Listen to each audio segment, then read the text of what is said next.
we've got the HSV SportsCat, which is a new ute in Australia, based on the Colorado, but there are some pretty serious differences to have a look at. What's the price? About $3 more than a Z71. This is about $60,700 as you see it here. You can get the SportsCat Plus, which ups the price a bit more, special suspension, special brakes, but this does have a few important tweaks to have a look at as well. So they're doing things like wheels and tyres and suspension these days, but also look at this. Big front red points here. I'm not sure if they're rated, but they are looking pretty sturdy. There's a big metal bar that they're mounted on here, right on the chassis. That's where your bull bar and your winch would mount, so it is a pretty sturdy mounting point. But they're actually taking the four-wheel drive scene a little bit more seriously these days, so I reckon that's really cool.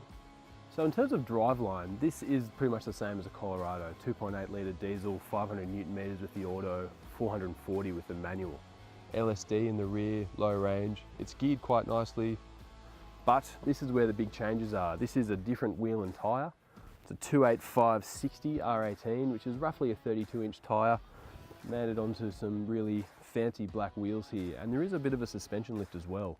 Coupled with that new look on the front there, this is a really sharp looking ute. I've only driven this thing on-road so far. We've just gotten to some tracks here to see how it goes off-road, but I can tell you this thing is a really sharp drive on road. I mean, this is not like another ute I've driven before. But obviously it's all well and good for a ute to handle like a sports car. It's still got to be a good ute, so it'll be interesting to see how this thing actually handles some hard tracks today.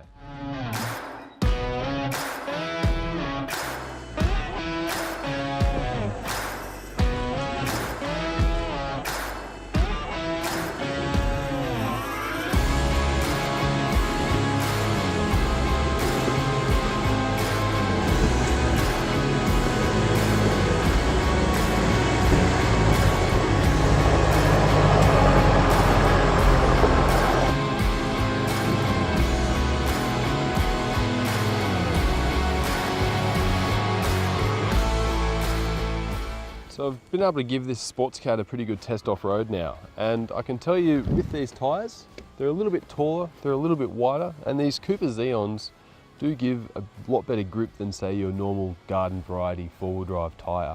And that makes this SportsCat definitely a better thing off-road than say a Colorado. You've got a bit more clearance, but a lot more grip from these tyres as well. But these mods with the wheels, tyres, suspension, does make this thing better on-road and off-road, so that makes this thing actually a really good ute.